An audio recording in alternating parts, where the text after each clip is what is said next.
Hey tout le monde, j'espère que vous allez bien. Aujourd'hui je vous retrouve pour une nouvelle vidéo où on va discuter ensemble du sujet de ma grossesse. C'est une vidéo que j'avais pas prévu de faire à la base, puis finalement je me suis dit que ça pouvait être utile de discuter quand même un petit peu de mon expérience, de mon ressenti par rapport à la grossesse. Tout témoignage est bon à prendre, même si voilà, je sais pas vraiment si je vais apporter quelque chose d'hyper nouveau par rapport aux vidéos qui existent déjà, mais en tout cas moi j'avais regardé des vidéos témoignages pendant ma grossesse et même bien avant. Et c'est vrai que c'est un contenu qui peut toujours être cool, peut toujours vous rassurer pendant votre grossesse. De toute façon je pense que vous allez être amené à regarder plein de vidéos YouTube sur le sujet, donc pourquoi pas ma vidéo. Je vais essayer d'être assez rapide parce que voilà, il y a plein de petits détails, on s'en fout un petit peu quoi. Donc c'est parti. Donc on va commencer forcément par le premier trimestre et à savoir comment on a appris qu'on allait être parents avec mon copain. Donc en fait le 22 octobre 2021, après une bonne semaine à avoir des douleurs à la poitrine, j'ai décidé de faire un test. Moi c'est ça qui a été le signe indicateur pour ma grossesse, c'était la douleur au sein. Puisque de base je n'ai jamais de douleur, même douleur de règles, crampes utérines, je n'ai rien du tout, j'ai toujours eu des cycles hyper cool. Et là ça faisait une semaine que j'avais mal non-stop et quand même assez mal en fait. Et du coup je me suis dit que c'était bizarre, que on va faire un petit test, on sait jamais. Et du coup ce matin là je vous mettrai des vidéos de toute façon parce que j'ai gardé des souvenirs. J'ai fait ce test et au bout de 5 minutes en fait il y a une ligne mais qui est à peine visible. Vous verrez sur les vidéos je tremble et tout parce qu'en fait je savais même pas comment interpréter le test à ce moment là. Du coup j'ai tout simplement envoyé ça à ma belle-mère, donc la maman de mon copain, parce que je savais qu'elle allait bien réagir et du coup je me suis dit que c'était à elle que je voulais en parler en premier. Et je lui ai demandé, je lui ai dit voilà qu'est-ce que t'en penses, est-ce que je dis à Renaud qu'il est papa, qu'est-ce qui se passe? Et finalement on a convenu que comme on allait passer une semaine chez elle, on allait faire un test une semaine plus tard, le 28 octobre 2021. Là, il y a eu vraiment une croix pile poil. Donc les tests, c'est soit vous avez deux croix comme ça, deux lignes comme ça parallèles, soit des croix. C'est généralement les formats. Donc voilà, on l'a su comme ça le 28 octobre. Le 28 octobre, j'étais à pile poil 2 semaines de grossesse. Donc je n'ai pas attendu d'avoir de retard de règles puisque j'avais eu mes règles 2 semaines plus tôt en fait. C'est vrai qu'à la limite, enfin pour pas que vous gâchiez des tests, essayez d'attendre vraiment d'avoir un véritable retard. Ou comme moi, vraiment un truc qui vous interpelle quoi. Moi vraiment j'avais une douleur qui était pas normale. J'ai bien fait puisque du coup on a su extrêmement tôt ma grossesse et tous nos proches également. On parlait un peu des réactions des proches. Du coup comme j'ai fait le test chez mes beaux-parents, toute la famille de mon copain a été au courant à ce moment-là et on a direct eu des cadeaux, enfin voilà, tout s'est fait très rapidement. Par souci d'égalité, du coup j'en ai parlé à toute ma famille également à ce moment-là. Il y a juste ma maman qui a mal réagi au début.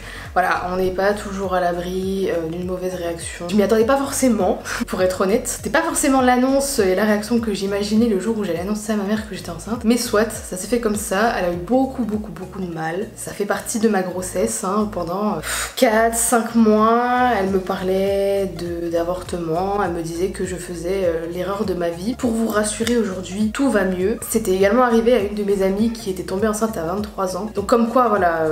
c'est un truc, on peut pas forcément s'y préparer à l'avance. Et moi je suis passée par là du coup, par une mauvaise réaction qui était très pesante sur le moral finalement. Toujours dans ce premier trimestre, du coup le 2 novembre, donc vraiment 4-5 jours plus tard, je suis allée voir le médecin pour connaître la démarche à suivre. Bah voilà, c'est bien, je suis enceinte, mais comment est-ce qu'on déclenche tout ça? Enfin comment est-ce que mon suivi va se faire quoi? Donc mon médecin généraliste m'a prescrit des vitamines d'acide folique, enfin de l'acide folique en fait, une prise de sang pour bien confirmer les tests et il m'a prescrit une échographie de datation. Tout son nom l'indique, c'est une échographie pour en fait dater votre grossesse, pour savoir à peu près donc à combien de semaines vous êtes, quelle est la date de fécondation. C'est une échographie qui n'est pas systématique, tout le monde ne fait pas d'échographie de datation. Et en fait cette échographie de datation n'a été faite que un mois plus tard, en décembre, le 7 décembre. Donc j'ai appris en octobre ma grossesse et j'ai fait mon échographie de datation le 7 décembre. Et ça c'est un moment magique, donc j'étais à 9 semaines de grossesse et vous voyez pour la première fois votre bébé quoi. Et ça franchement c'est le moment où moi et mon copain on avait vraiment été très émus, très... je chamboulé quoi, parce que on voyait vraiment notre bébé bouger. Enfin, et le début de la grossesse c'est encore assez flou, tu vois pas ton bébé, tu le sens pas, le ventre il est plat. C'est vraiment le premier moment clé en fait de la grossesse puisque tu vois ton bébé vraiment sur l'écran. Tu entends son petit cœur battre. Et puis ensuite, les consultations mensuelles ont commencé. Vous savez, quand vous êtes enceinte, vous avez la consultation du 2e, 3e, 4e mois jusqu'au 9e mois. Et là, les choses ont commencé. Début de grossesse, on va vous faire un bilan sanguin complet, un bilan urinaire complet. Et c'est là qu'on a eu vraiment une panoplie de mauvaises nouvelles et de discours alarmants. Donc c'est vraiment pas pour vous stresser, mais on peut, voilà, c'est possible qu'en ce début de grossesse, on puisse vous trouver des problèmes. On a découvert que j'avais une maladie auto-immune et un problème de protéinurie qui est un des trucs que les gynécologues ne veulent absolument pas que les femmes enceintes aient puisque ça déclenche la prééclampsie. Je vous laisserai vous informer parce que moi j'ai toujours pas trop compris mon problème de maladie auto-immune et ce problème qui fait de la prééclampsie fait que mon bébé avait des risques d'être prématuré, voire grand prématuré au pire des cas, d'avoir un retard de croissance, d'avoir la même maladie que moi, que la maladie d'éteigne sur sa propre thyroïde à lui. Bah il y avait même le pire cas en fait, il y avait même le cas de fausse couche. Dès le premier trimestre d'avoir tout ça dans la gueule, c'est pas le meilleur truc hein. Et donc un suivi vraiment spécifique s'est lancé, j'ai dû voir donc un endocrinologue pour ma thyroïde et un néphrologue pour les protéines dans les urines. Toute ma grossesse, j'ai fait des prises de sang toutes les 2 semaines. J'ai passé ma grossesse à avoir des bleus de partout et c'était beaucoup d'organisation, beaucoup de stress aussi. Et en fait, si je vous raconte tout ça, c'est parce qu'en fait j'étais persuadée que comme j'avais 21 ans, que j'étais jeune, que j'étais en bonne santé, que ma grossesse allait être hyper normale, hyper facile. Pas du tout en fait, je me suis bien trompée. Et enfin, le 5 janvier, donc un mois après l'échographie de datation encore, on a eu la fameuse échographie de premier trimestre. Et là c'était fou, il avait grave grandi le bébé. C'est vraiment pour vous dire à quel point au début, le premier trimestre, le processus est très rapide. On voit vraiment que d'une semaine à l'autre il se passe énormément de choses dans votre corps. Et c'est pour ça que vous avez les fameux symptômes de premier trimestre. Donc à savoir des nausées, une fatigue extrême pour ma part, des remontées acides, j'ai perdu beaucoup de poids au début de la grossesse. Bref, globalement j'étais assez patraque en début de grossesse parce que en fait mon corps puisait de l'énergie pour fabriquer ce bébé. On va passer au 2e trimestre et le 2e trimestre a commencé assez fort. C'est vraiment une des raisons pour lesquelles j'ai décidé de faire cette vidéo, c'est pour parler de ça.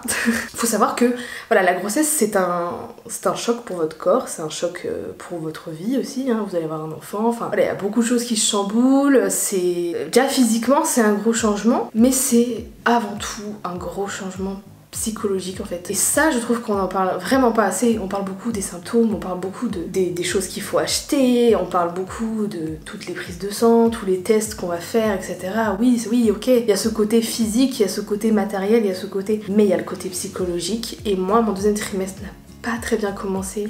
J'ai fait une dépression, mais une dépression comme je crois que j'en ai jamais faite, qui fait que j'ai été hospitalisée 1 semaine en hôpital psychiatrique. C'est pour vous dire à quel point ça peut être un choc en fait pour votre santé mentale en fait. Alors je pense que c'est aussi le fait d'avoir eu des mauvaises nouvelles, que ma mère n'accepte pas ma grossesse au début, enfin bref le contexte etc. joue beaucoup, voilà, je vais pas vous expliquer non plus tout ce qui s'est passé dans ma vie ces 9 derniers mois, mais il s'est passé beaucoup de choses en plus de cette grossesse. J'ai tout plaqué quoi, j'ai arrêté les études, je suis partie de chez ma mère, j'ai emménagé avec mon copain, enfin voilà, il y a vraiment énormément de choses qui se sont passées dans ma vie. Et du coup j'ai commencé le 2e trimestre avec une énorme dépression et surtout un sujet dont je voulais parler, c'est le côté instinct maternel.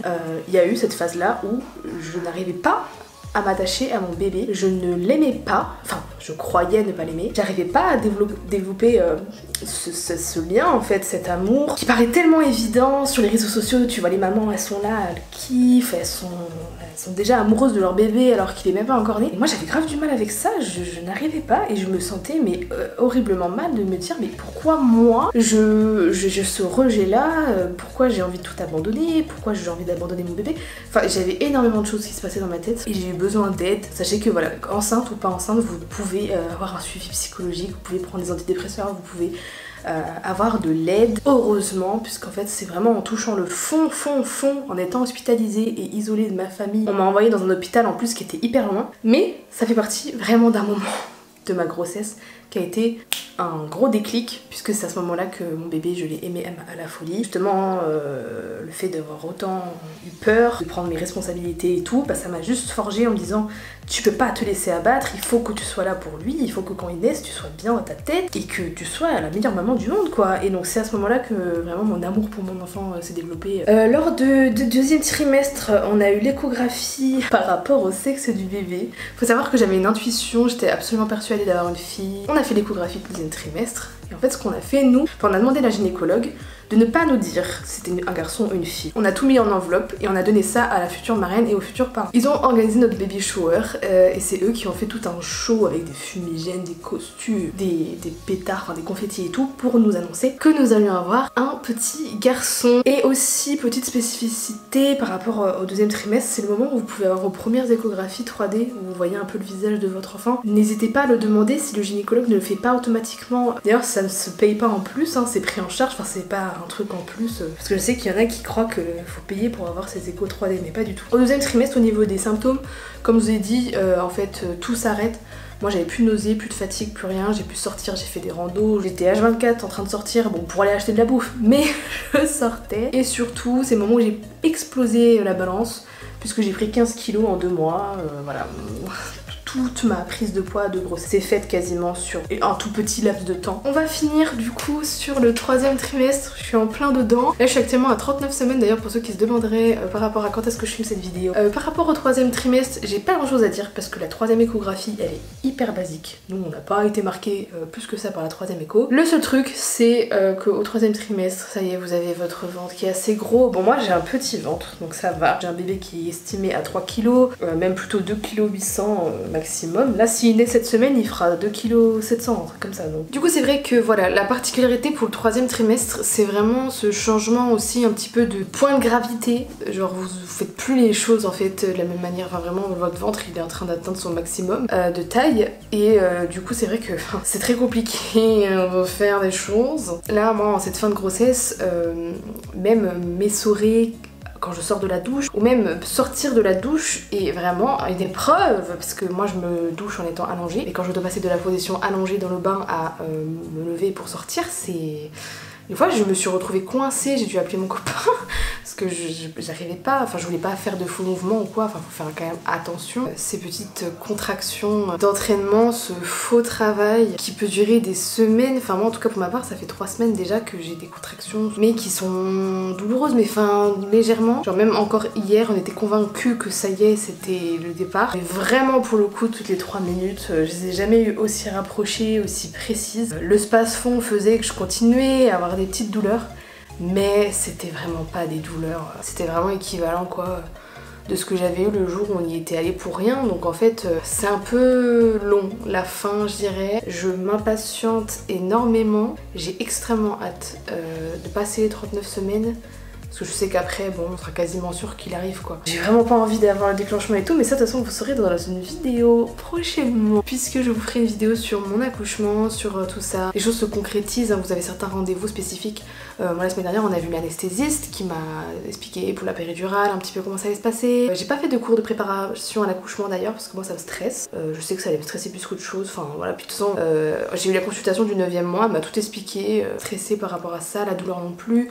Je veux la péridurale, enfin je veux la péridurale, enfin oui je pense que je vais pas supporter les douleurs donc je pense que j'aurai la péridurale dans tous les cas. Et on a vu le pédiatre pour discuter un petit peu de la prise en charge de bébé, vu que nous il y a quelques petites complications, il va être dans un service spécial et tout pour vérifier vraiment s'il va bien. Donc voilà pour ma grossesse finalement. J'espère que la vidéo durera pas trop longtemps parce que cette vidéo du coup est pré-filmée, je sais même pas, en plus ça se trouve elle va peut-être sortir hyper tard. Donc ça se trouve vous allez voir cette vidéo, j'aurai déjà accouché, enfin bref. Vous aurez évidemment donc une vidéo sur mon accouchement, peut-être une vidéo sur le séjour en maternité, j'en sais rien, ça dépend en fait comment ça se passe. Si vous avez quand même des questions encore par rapport à la grossesse, n'hésitez pas à me les poser en barre d'infos, je pourrais toujours faire une FAQ. J'ai actuellement des contractions, c'est pour ça que je me masse, enfin vous m'entendez masser mon ventre, j'ai mal. Du coup je vous laisse, j'ai du montage à faire et bon courage à toutes les mamans aussi qui sont en fin de grossesse, on se soutient. Ciao ciao.